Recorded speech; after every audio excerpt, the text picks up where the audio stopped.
Notre prochain invité, ça me fait tout drôle parce que beaucoup de gens ont passé récemment dans les studios de CMA TV pour parler de leurs livres, parce qu'ils deviennent auteurs pour toutes sortes de raisons. Et là, c'est une personne que je connais depuis nombre d'années, particulièrement à cause du hockey, mais aussi dans toutes sortes d'organisations, parce que tu étais quand même très impliqué. Je ne sais pas si tu l'as encore, mais on va le savoir dans quelques instants. Diane Ouellette, et permettez-moi de la tutoyer, parce que je la connais tellement depuis longtemps. Bonjour, Diane. Salut, Michel. Comment vas-tu? Mais ça va très bien. Écoute, comme dirait Fernand Gignac, il y a si longtemps. Ah oui, des lunes et des lunes. Oui. Oui, c'est vrai. Diane, que deviens-tu? Parce que tu as été, je t'ai présenté tout à l'heure comme ça, tu as été longtemps chez Desjardins, à la Caisse des enseignants. Que deviens-tu maintenant? J'ai été 25 ans chez Desjardins. Donc, c'est quand même une bonne période de vie. Hein? Et un accident d'auto a fait basculer ma vie totalement, là, en 2015. Donc, c'est sûr que depuis ce temps-là, je ne travaille plus de façon officielle. Par contre, je m'occupe autrement, dont, entre autres, avec l'écriture. Bon. Ouais. Vous vous souvenez également des joueurs de hockey Ouellette Baudry, on ne peut pas les oublier. Que sont-ils devenus? Parce que tu étais aussi très impliqué Absolument. Au niveau du hockey, particulièrement pour tes garçons. Est-ce qu'ils sont encore dans le hockey? Oui. En fait, j'étais impliquée pour mes garçons, mais il faut savoir, Michel, que j'étais surtout impliquée pour le développement du hockey. C'était surtout pour ça que j'étais impliquée. Aussi, là, oui.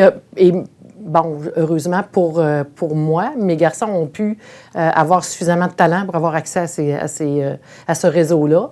J'en ai toujours deux qui sont encore actifs dans le hockey, dont un, Jérémy, qui est en Slovaquie, et Vincent, qui joue pour Rivière-du-Loup dans la Ligue nord-américaine. OK. Oui, alors ça joue encore du hockey chez nous. Alors, il y en a un que tu ne dois pas voir souvent?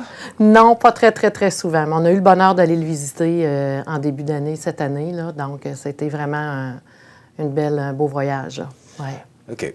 Et t'impliques-tu? Est-ce que tu es encore impliqué au niveau du hockey? Oui, toujours. Hockey mineur? Oui, toujours avec la Ligue de hockey d'excellence du Québec. Donc, on est déjà à la 10e année cette année. Je m'occupe plutôt du volet communication, Michel. Je me fais un plaisir fou de recevoir des gens. Je fais des entrevues, on parle de ce qui se passe dans cette ligue-là, faire connaître les activités de cette organisation-là pour permettre aux joueurs et aux parents de faire les meilleurs choix aussi pour leurs enfants. Parce que oui, il y a un rêve là-dedans, mais il y a du développement aussi. Il y a du développement sportif, mais il y a du développement humain aussi à l'intérieur de ce sport-là. Malheureusement, on ne le met peut-être pas assez en avant. C'est pas assez vendeur peut-être, là, mais il y a de très, très, très belles choses et bonnes choses qui se font pour les joueurs au sein de... on pourra te réinviter parce qu'on connaît très peu, en tout cas moi personnellement, je connais très peu cette ligue-là. Pour venir nous en parler parce que tu es venu ici pour nous parler de ton livre. Oui. Écoute, Diane, je suis resté estomaqué de voir que Diane Ouellette avait écrit un livre. Ça s'appelle Le Portique, d'ailleurs, on le voit très bien. Qu'est-ce que c'est que ce livre? D'abord, qu'est-ce qui t'a emmené à écrire ce livre? Bien, en fait, comme je vous disais tantôt, l'accident que j'ai eu a fait en sorte que ça a changé totalement mes occupations.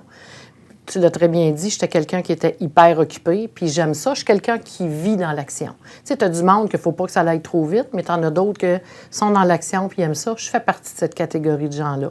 Donc, c'est sûr que les premières années que cet accident-là est arrivé, c'était plutôt difficile. Puis j'ouvre une petite parenthèse. Heureusement que l'Everest est arrivé à Montmagny. J'ai pu donner mon nom pour être une famille de pension. Donc, depuis le début de l'Everest, j'accueille des joueurs chez nous.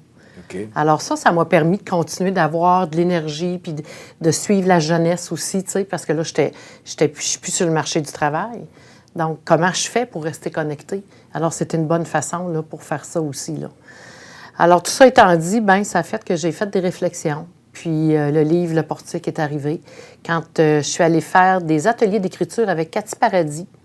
Cathy Paradis offre ça avec la ville de Montmagny. J'ai fait ça pendant 2 ans. C'est des ateliers d'écriture. On n'a pas appris à écrire un livre, mais on a appris à aller à l'intérieur de soi, à faire des observations, à apprendre à écrire ce qu'on observe ou ce qu'on ressent ou ce qu'on veut partager et tout ça. Et le livre Le Portique est arrivé à ce moment-là. Ouais. Bon, pas évident d'écrire un livre? Non.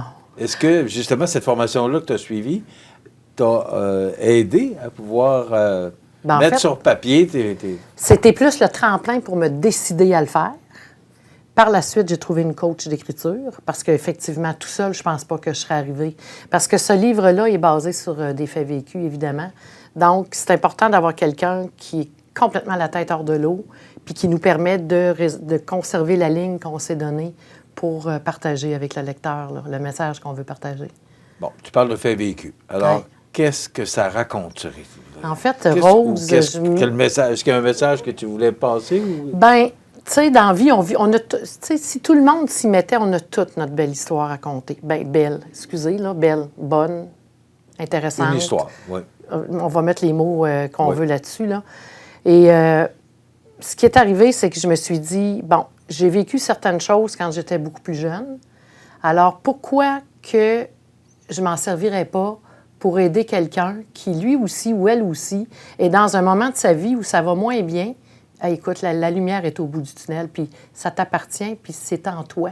Alors, le portique t'invite à ouvrir le portique, ouvre la porte, viens lire l'histoire de Rose, prends qu'est-ce que tu veux là-dedans, qu'il soit vrai ou pas vrai. Je le laisse la place au lecteur de choisir sa vérité. Et je l'invite aussi, après chaque chapitre, de faire un arrêt. Un arrêt dans sa vie. Oui, parce qu'il y a des questions, Ouais. justement, à chacun des chapitres, il y a des questions qui sont posées. Entre autres, là, si je regarde un des chapitres, il y a une question qui est posée. Au fil des années, y a-t-il eu des moments où la détresse se faisait sentir en vous? Bon, là, tu dis que tu as vécu certaines choses. Là, il faut que je te demande, c'est quoi certaines choses? En fait, je vais me servir du personnage de Rose pour en parler. Oui. Parce Ben, que Rose, est-ce que c'est Rose, Diane? c'est mon personnage principal. OK. Et c'est grâce à elle si j'ai été capable de me dévoiler. Parce que c'est un dévoilement, là. Il n'y a personne qui connaît cette histoire-là de moi, là. Et c'est sûr que Rose a passé dans un... Elle a connu le chemin de Gravel en masse. En masse, en masse. OK. Vous allez le voir, d'ailleurs, à la fin, j'ai mis une photo d'elle lorsqu'elle avait 7 ans. Et c'est la petite fille de 7 ans, dans le fond, qui raconte son histoire au fil des années, de ce qu'elle a vécu. Des moments sombres, des moments plus lumineux. Mais ce qui est intéressant de voir de Rose, c'est ce qu'elle avait en elle pour devenir ce qu'elle est devenue maintenant, pour être capable de continuer et poursuivre la vie qu'elle, pardon, elle veut. Et non pas celle qu'on pensait qui lui était destinée à cause de. Et comment Rose a fait pour raconter ça? Est-ce que ça a été difficile? Bon, parce que je ne veux pas raconter le livre. Beaucoup d'humilité. Je veux essayer de... Je veux que les gens comprennent bien qu'est-ce que tu as voulu pour que les gens soient intéressés aussi. Dans mes ateliers d'écriture, lors d'une des dernières rencontres qu'on a eues, après avoir fait on avait des textes à faire et j'avais une compagne à côté de moi qui a lu son texte et là, j'ai comme...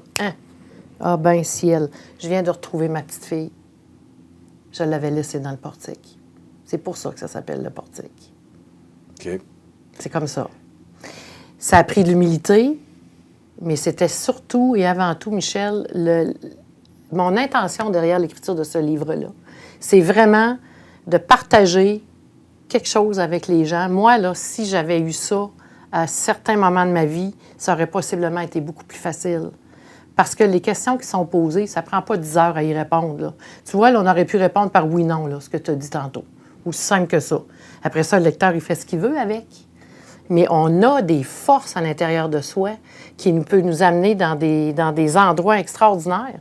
Mais on ne le sait pas. C'est pas comme ça qu'on est éduqué. La société, c'est pas ça qu'elle nous montre.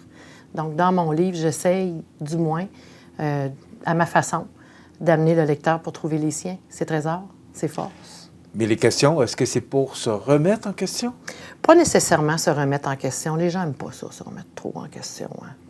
Tu sais, pas que ce soit trop dur. Mais on n'a pas intérêt Mais oui, à l'occasion tellement. de se remettre en question. Tellement. Mais d'au moins faire le point. Au moins faire un certain point. Un temps d'arrêt sur quelque chose. Prendre quelques secondes. Ah, ouais, peut-être que ça, je ne le fais pas pour moi. Tu sais, tu es sûrement dans cette génération-là. Il ne faut pas que tu penses à toi, il faut que tu penses aux autres. Et que tu es égoïste quand tu penses à toi, pense aux autres. Sauf que c'est pas comme ça que ça fonctionne. C'est si, justement, tu penses à toi, puis que tu prends soin de toi, tu vas être encore bien plus capable de prendre soin des autres par la suite, parce que tu vas avoir l'énergie pour ça. Mm-hmm. Parce que tu vas savoir, tu vas devenir une meilleure version de toi-même, donc les autres pourront en profiter. C'est un peu de tout ça que le portique, l'intention du portique est venue. Est-ce que tu te sens plus légère depuis que tu as, Ben, tu as mis ça oui, dans un livre? je suis contente. Je suis contente parce que je me suis... tu sais, quand tu as des choses qui sont plus, mettons, catastrophiques, qui arrivent dans ta vie ou plus marquées négativement, tu vas porter un manteau, des fois, de honte ou de gêne ou de... Puis tu n'en parleras jamais, hein? Mais ça t'appartient. C'est que je me suis vraiment rendu compte que ça ne m'appartient pas, ça. J'ai vécu des choses qui ne m'appartenaient pas. Mais ce que ça m'a permis de développer, par contre, et ça, c'est intéressant. Parce que souvent, on va accuser. C'est à cause de ta. Ouais, mais si ça arrive comme ça, là, j'ai peut-être des choses en moi qui sont là pour me permettre de revenir au monde plus facilement aussi, de mettre ma vraie personnalité en place. Est-ce que tu as réussi à tout dire ce que tu voulais dire? Non. Parce que c'est près de 150 pages, là, à peu près, 125 pages, 125 pages. C'est un moment, j'ai vraiment pris un moment de vie de Rose. C'est pas la vie de Rose, c'est vraiment un secteur de sa vie que j'ai pris tout simplement, puis que j'ai dévoilé. Je te pose la question parce que s'il va y avoir un tome 2. Je ne sais pas. Je sais pas. Là, c'est la première fois que je vis ça, que je fais un livre et je sais pas. Je vais Comment tu vis ça? J'apprécie ce moment. Oh, j'apprécie ce moment-là. Puis, sais-tu, le lâcher-prise. J'ai beaucoup de... Ça m'a appris aussi, parce que là, tu l'as dans les mains, hein? Je sais plus... Moi, là, je sais pas qu'est-ce que tu vas faire avec. Je sais pas qu'est-ce que ça va t'apporter. Je sais pas si tu vas aimer ça. Je ne sais pas si tu vas dire « Pas en tout, moi, je veux rien savoir. » Ça ne m'appartient plus. C'est d'accepter qu'à partir du moment où je donne, je partage cette histoire-là, bien, ça appartient aux gens d'en faire ce qu'ils veulent. Mais tu as Diane, est-ce que c'était plus pour t'aider toi ou t'aider les autres? C'est un mélange des deux, hein, parce que moi... Parce que tu dis souvent, là, tu dis « Il m'appartient, tu peux faire ce que tu veux avec. Oui. Il y a des questions. Oui. » Alors, est-ce que c'était pour aider Diane Ouellette, se libérer, ou aider Michel Montminy ou les autres? Bien, je te dirais que c'est un bon mélange des deux. Parce que j'ai toujours été quelqu'un qui a toujours été vers les autres, d'abord. Et combien de fois que je me suis retrouvée dans des états de fatigue intense parce que, justement, j'ai pas pensé à moi. J'ai pensé à faire ce que j'avais à faire. J'ai pensé à réaliser ce qu'il y avait à réaliser, à mettre en place ce qui devait être mis en place, exemple. Alors ça, cette volonté-là d'aider les autres ou d'être dans le moteur, du moins d'amener les autres à un autre niveau, ça a toujours été dans moi.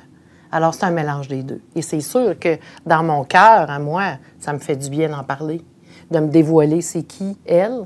Bien, si vous allez le découvrir, du moins une partie, à l'intérieur du livre de Rose, qui n'est pas celle que vous avez connue. Je sais qu'avec ton conjoint, Mario Baudry, oui. Vous êtes très près l'un de l'autre. Oui. Je vous ai toujours connus comme ça. Oui. C'était quoi pour Mario de devoir écrire ce livre-là? Bien, en fait, Mario m'a même dit, à un moment donné, il dit, écoute, parce qu'il faut savoir, Mario, je l'ai connu, j'avais 12 ans, hein? Tu sais, fait que ça fait bien longtemps qu'on se connaît. J'ai toujours connu, j'ai toujours vu ensemble. Oui. Là. Donc, il m'a vu aller, on s'est connus quand on était étudiants. Alors, il y a des fractions d'histoire là-dedans qui sont dans cette période-là. Puis, il ne savait pas ça de moi du tout. Pas du tout. Alors, il a apprécié de découvrir ça de moi. Oui. Il m'a beaucoup, beaucoup appuyé dans l'écriture de mon livre. Je vous dirais même qu'à un moment donné, j'ai arrêté de l'écrire parce que c'était trop prenant puis il m'a vraiment encouragé à continuer à le faire. C'est un bon yaourt. Oui, quand on connaît le bonhomme. Oui. Est-ce que... bon, tu m'as dit que c'est pas certain qu'il va y avoir un autre livre, mais est-ce que tu es fière de ça? Est-ce que... Bon, parce que tu es une femme connue dans la région, là. Là, hein, c'est vous, Rose? Est-ce que tu es prête à ça? Bien, il faut. Parce qu'il faut que tu fasses. C'est un choix que j'ai fait. Et c'est ça, mon lâcher-prise, que je te parlais tantôt. OK. C'est ça, mon lâcher-prise. Maintenant, ce que les gens penseront, ça ne m'appartient pas. Moi, je l'ai fait avec l'intention que si cette période de vie-là peut venir aider, moi, ça m'a aidé de l'écrire. Moi, ça m'a aidé de passer à travers ça. Mais si maintenant, ça peut aider quelqu'un à le faire, bien moi, j'ai gagné mon prix, là. Comprends-tu? Maintenant, les jugements, les ci, les ça, j'y peux rien. J'espère que les gens vont se souvenir l'intention que l'auteur avait lorsqu'elle a campé cette histoire-là dans ce livre-là, tout simplement. Il y a du cœur, il y a de l'amour, il y a des confidences, il y a du dévoilement, il y a du roman, il y a toutes sortes d'affaires là-dedans. Mais il y a surtout une rencontre avec le lecteur. Il ne faut pas l'oublier, cette partie-là. C'est très important aussi, là. Diane, est-ce qu'il y a une maison d'édition? Non, c'est moi qui l'ai fait avec Amazon. OK. Parce que quand j'ai commencé à écrire le livre, on était dans une période de pandémie, où est-ce que c'était difficile d'avoir des imprimeurs, des imprimeries, puis tout le kit. Fait que je suis allée vers Amazon, qui était beaucoup plus facile à ce moment-là. Il est disponible dans toutes les bonnes librairies, dont celle de Montmagny? Surtout la librairie Livre en tête. Oui. Et sur Amazon, ou encore auprès de moi, si quelqu'un aimerait avoir une dédicace, ou ça va me faire plaisir de lui offrir. OK. On communique avec toi par téléphone? Oui. Peux-tu donner ton numéro? 418-248-7914. Ou encore par courriel, dianewallet30@gmail.com. Aussi simple que ça. Bien, merci d'être venu nous voir. Merci de m'avoir permis de venir partager ce projet-là avec vous. OK. S'il y a un deuxième, tu viens nous voir, puis tu viendras nous le présenter. Tu viendras nous présenter la suite. Puis tu viendras nous parler de la Ligue de hockey aussi dont tu t'occupes. Avec plaisir. Je trouve ça intéressant. Merci beaucoup. Merci, Michel. Diane Ouellette et son livre Le Portique, que vous pouvez retrouver à la librairie Livre en tête à Montmagny, ou encore vous pouvez communiquer avec Diane, 248-7914. C'est ça. Pour rejoindre Diane. Voilà. Le Portique, Diane Ouellette, ça complète.